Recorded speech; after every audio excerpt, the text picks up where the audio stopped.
Estamos realmente vivendo em uma realidade simulada? Essa pergunta, que parece saída de um filme de ficção científica, tem fascinado mentes brilhantes por séculos e a cada dia ganha mais força. E se tudo que vemos, tocamos e experimentamos, todo o nosso vasto universo, fosse apenas uma construção artificial, um programa de computador incrivelmente sofisticado? Os defensores da teoria da simulação não só acreditam que isso é possível, como provável. E o mais intrigante, quanto mais procuramos, mais indícios parecem surgir. Prepare-se para uma jornada que pode virar sua percepção da realidade de cabeça para baixo. A origem da ideia, de filósofos antigos a Nick Bostrom. A concepção de que o universo pode ser uma simulação não é nova. Ela ecoa em filosofias antigas de diversas culturas ao redor do mundo. Contudo, a teoria da simulação moderna, tal como a conhecemos, ganhou destaque com Nick Bostrom, um filósofo da Universidade de Oxford. Em 2003, ele publicou um artigo influente que lançou as bases para o debate contemporâneo. Assumindo que a vida em uma simulação é uma possibilidade, Bostrom apresenta o trilema da simulação, que postula que uma das seguintes afirmações deve ser verdadeira. Nós nos autodestruímos antes de desenvolver a capacidade de criar simulações realistas. Somos capazes de criar simulações, mas escolhemos não fazê-lo, talvez por razões éticas ou de recursos. Ou nós já estamos com certeza em uma simulação. Bostrom sugere que cada uma dessas possibilidades é igualmente provável. Parece lógico, não é? Nós já usamos modelos computacionais para tudo, desde prever o clima e estudar populações humanas até para puro entretenimento.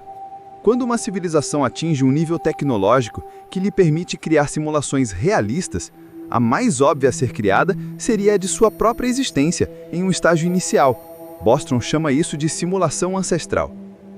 E uma civilização capaz disso não criaria apenas uma simulação, mas muitas. E essas civilizações simuladas poderiam, por sua vez, criar suas próprias simulações, em um efeito cascata, que lembra as famosas bonecas russas, as matrioscas, onde uma realidade está aninhada dentro da outra. Imagine só, você, um personagem nesse mundo, pensando que tem livre-arbítrio. Você decide inventar um computador, e o faz. Então, você decide criar um mundo nesse seu computador. E esse mundo, por sua vez, cria um mundo em seu próprio computador. E assim por diante. Simulações dentro de simulações, infinitamente. Personalidades como Elon Musk levam essa ideia a sério. Quando questionado sobre as chances de estarmos na realidade original, Base Reality, ele respondeu que as chances são 1 em bilhões. Neil deGrasse Tyson, um pouco mais conservador, estima as chances em 50-50. 50% de chance de que tudo o que experimentamos seja artificial. Isso é assustadoramente alto. É importante notar que, embora discutida por cientistas, a teoria da simulação não é uma teoria científica no sentido estrito. Ela não é matemática, é filosofia. Não é física, é metafísica. O que precisamos, então, são evidências concretas, e para encontrá-las, basta olhar com atenção. Glitches na Matrix. Falhas e anomalias na realidade. Se vivemos em uma realidade artificial, faria sentido que houvesse ocasionais glitches, falhas no sistema, não é? Philip K. Dick, um dos mais influentes escritores de ficção científica de todos os tempos, suas obras inspiraram filmes como Blade Runner e Total Recall, acreditava que existem muitos universos e que, às vezes, essas outras realidades sangram para a nossa. Ele afirmava ter tido visões disso e escreveu histórias baseadas nessas percepções, de que realidades plurais existiam superpostas umas às outras, como tantas transparências de filme. Uma maneira pela qual outras realidades poderiam se misturar à nossa é o efeito Mandela. O efeito Mandela acontece quando um grande número de pessoas compartilha memórias de eventos que não correspondem à realidade. O nome surgiu porque milhões de pessoas se lembravam especificamente de Nelson Mandela morrendo na prisão, o que não aconteceu. As pessoas lembram-se da esposa dele caminhando ao lado do caixote em um cortejo fúnebre transmitido na televisão por 2 horas, algo que nunca aconteceu. Outros exemplos clássicos incluem: as pessoas insistem que os Berenstain Bears eram sempre chamados de Berenstain Bears. O magnata do Monopoly ter um monóculo, ele nunca teve. Darth Vader dizendo, "Luke, I am your father." Ele disse, "No, I am your father." O produto Stouffer's Stovetop Stuffing não existe. Stovetop é da Kraft. A rainha má de Branca de Neve dizendo "Mirror, mirror on the wall". Ela disse "Magic mirror on the wall". Febreze, sendo escrito com 2 Es, é com um E só. Jif manteiga de amendoim. Não existe, é Jif. O logotipo de Fruit of the Loom com uma cornucópia. Nunca teve. A namorada de Jaws no filme Moonraker usando aparelho nos dentes. Ela não usava. Por que milhões de pessoas se lembram de coisas tão distintamente diferentes da realidade? Seriam falhas na simulação? Philip K. Dick também sentia que o déjà vu acontecia porque algo em nosso universo simulado havia mudado, e uma nova linha do tempo se ramificava da atual. É como se estivéssemos vivendo em uma realidade programada por computador, e a única pista que temos é quando alguma variável é alterada. Aquela sensação de já ter vivido um momento antes, segundo Dick e outros, é porque você já viveu. O déjà vu seria a simulação se corrigindo com novas informações. Claro, os céticos podem facilmente descartar essas teorias, alegando que a mente humana é terrivelmente pouco confiável. Eles não aceitam isso como prova. Mas a história não termina aqui. Os códigos escondidos da criação, matemática e física quântica. Vivemos em um universo imenso, com 200 quintilhões de estrelas. Mesmo que a vida seja rara, seria de se esperar que houvesse alguma evidência dela em algum lugar. Esse é o famoso paradoxo de Fermi. De acordo com a equação de Drake, deveria haver mais de 1 milhão de civilizações tecnologicamente avançadas apenas em nossa galáxia. E a mais próxima deveria estar apenas a algumas centenas de anos-luz de distância. Mas não há nada. Estamos realmente sozinhos no universo? Ou nosso programa se concentra apenas em nós? E que tal as regras físicas que governam tudo? Max Tegmark, um cosmólogo do MIT, disse que as leis rígidas da física apontam para a possibilidade de uma simulação. Colocar um limite na velocidade da luz é uma ótima maneira de evitar que os seus sims, seres simulados, se aventurem longe demais de casa, não é? O físico teórico James Gates considerava a teoria da simulação uma loucura.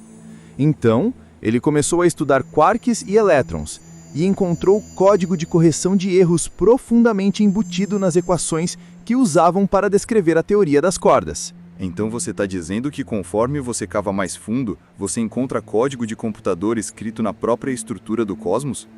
Nas equações que usamos para descrever o cosmos, sim? Código de computador. Código de computador. Sequências de bits de uns e zeros. O Dr. Gates mudou sua opinião sobre a teoria da simulação. Em 2017, cientistas da Universidade de Washington provaram que podem incorporar código de computador em fitas de DNA. Tudo na natureza é matemática. Olhe para a sequência de Fibonacci. Cada número é a soma dos dois anteriores. 1, 2, 3, 5, 8 e por aí vai. Dividindo dois números consecutivos de Fibonacci, obtemos a razão áurea, que é aproximadamente 1,1618, também conhecida como Φ.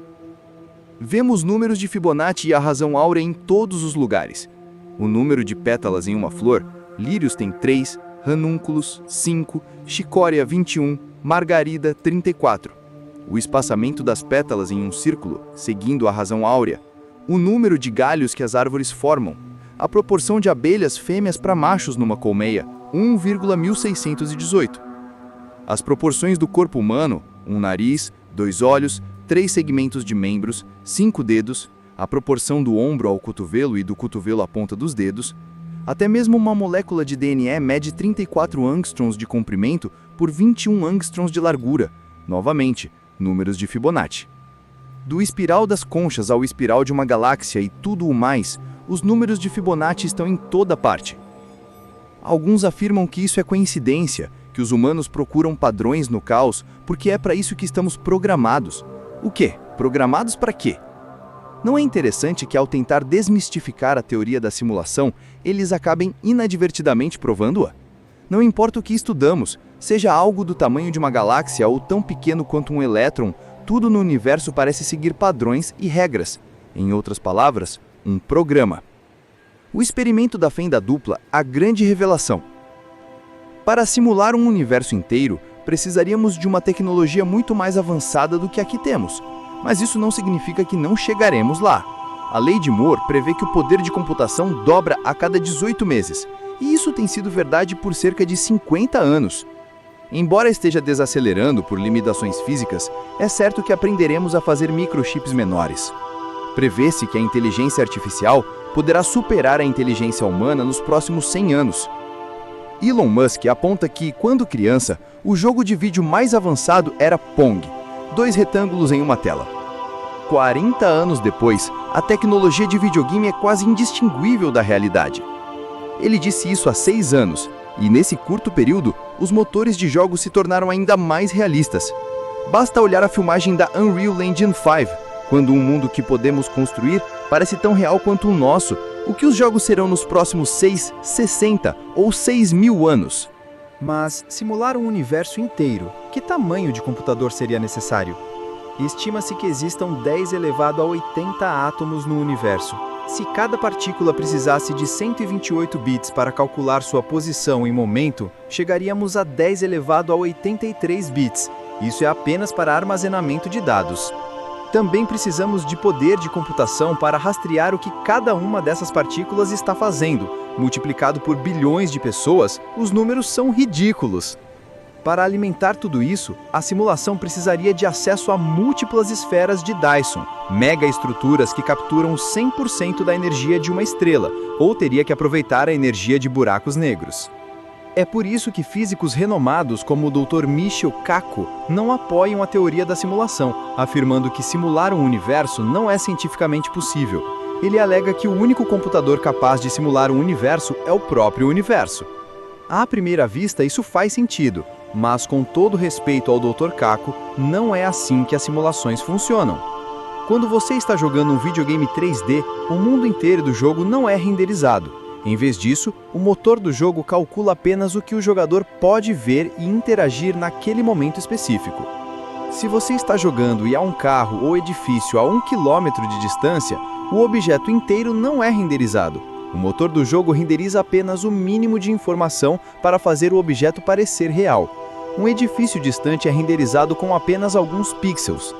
À medida que você se aproxima, o motor renderiza mais detalhes, mas ainda é apenas uma fachada. O motor não se preocupa em calcular o que está dentro do edifício. O motor do jogo sabe quanta informação enviar e não se preocupa com o resto. Se vivemos em uma simulação, faria sentido que nossa realidade fosse renderizada da mesma forma, e poderíamos testar isso. Como? A dupla fenda e a consciência quântica. Podemos testar essa ideia usando o experimento da fenda dupla. Veja como funciona. Se atirarmos partículas em linha reta em uma tela após passarem por uma única fenda, esperamos ver um padrão de aglomerado.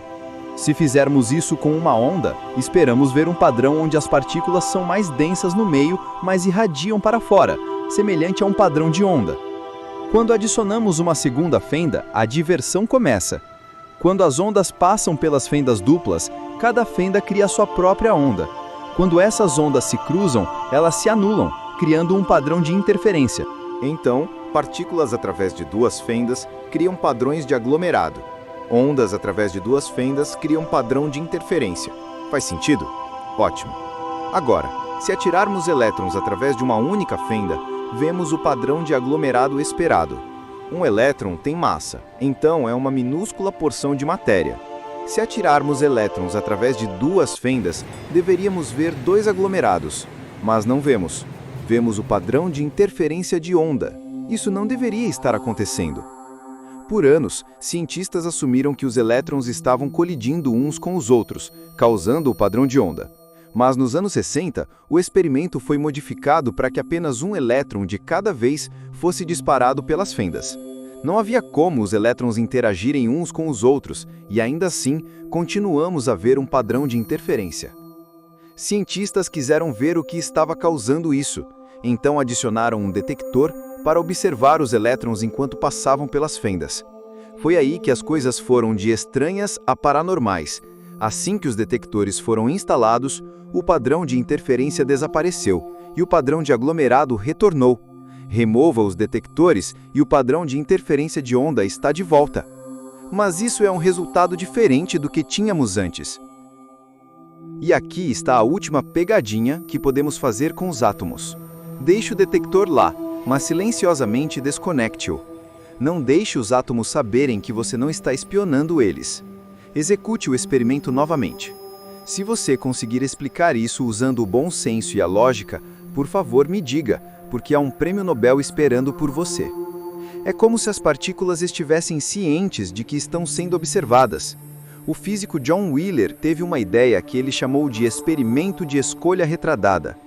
Nele, os fótons são projetados através da fenda dupla, mas o detector não é ativado até depois que eles passam pela fenda, mas antes de atingirem a tela. Os fótons foram emitidos como ondas, passaram pelas fendas como ondas, mas quando as ondas foram observadas antes de atingirem a tela, elas de repente se comportaram como partículas novamente. Ainda não acha que há uma inteligência em jogo? O que o experimento de Wheeler mostrou é que, embora os elétrons tenham começado como ondas, mas se comportado como partículas após serem observados, no momento em que a decisão de observá-los foi tomada, os elétrons registraram-se como tendo passado pelas fendas como partículas.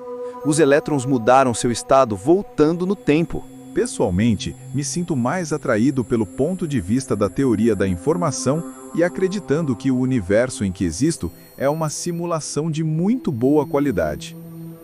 Este experimento está acontecendo em uma mesa de laboratório, a uma distância muito curta. O que acontece quando observamos a luz vinda de vastas distâncias, como uma galáxia a 100 milhões de anos-luz de distância?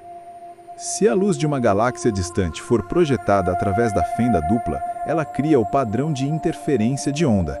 Mas se empurrarmos esses fótons através de um aparelho de medição para observá-los, a onda novamente colapsa de volta à sua fonte. Isso é chamado de retrocausalidade. Simplesmente, ao escolher observar os fótons dessa forma, eles alcançam o tempo em 100 milhões de anos e alteram seu estado do outro lado da galáxia. Mas, como um motor de videogame, ele só faz isso se estivermos olhando. Mesmo que nosso universo esteja cheio de galáxias, essas galáxias podem não estar realmente lá. Se estivermos vivendo em uma simulação, então estrelas e galáxias poderiam ser simplesmente projeções. E somente quando nos aproximamos dessas projeções é que elas se tornam mais detalhadas. Esta é uma excelente maneira de economizar recursos computacionais. E como estamos presos a um limite rígido da velocidade da luz, chegar a lugares distantes é realmente difícil. Limitar a velocidade da luz é uma regra útil a ser implementada. A mecânica quântica, como o experimento da fenda dupla e o entrelaçamento quântico, só faz sentido se houver um programa em funcionamento, porque apenas o programa pode ignorar as leis da física e ignorar o próprio conceito de tempo. Simulação ou divindade? Qual a diferença? Um argumento conveniente para a teoria da simulação é que você não pode refutá-la. O Big Bang foi a simulação inicial sendo botada. Não encontramos alienígenas? Eles não estão na simulação, ou estão fora do nosso escopo. UFOs parecem violar as leis da física? Porque são programas operados pelos criadores da simulação, eles não precisam seguir as leis da física. Mas quem criou a simulação? Esta é a grande questão, não é? Quando você pensa no criador da simulação como uma inteligência onisciente que existe fora da nossa compreensão de espaço e tempo, soa muito como se estivesse descrevendo Deus. E assim como você não pode provar que não estamos em uma simulação, você não pode provar que Deus não existe. Se algo milagroso acontece ou algo horrível, você pode dizer que faz parte da simulação, tão facilmente quanto pode dizer que faz parte do plano de Deus. Algo que acho muito interessante é que muitos defensores da teoria da simulação são ateus fervorosos. Eles descartam a ideia de Deus como superstição brega. No entanto, há muitas pessoas profundamente religiosas que descartam ciência comprovável como a evolução e a idade da Terra. Pessoas do lado religioso dizem que, se não há Deus e a vida é apenas uma simulação, então nada importa.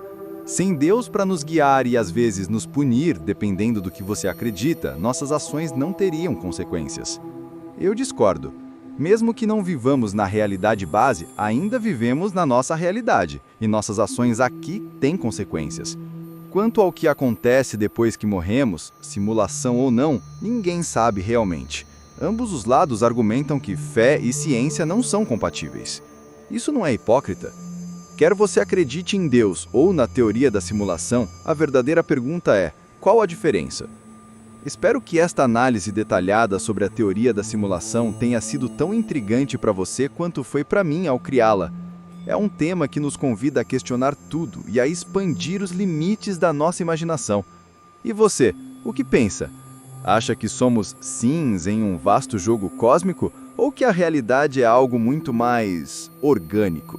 Compartilhe seus pensamentos.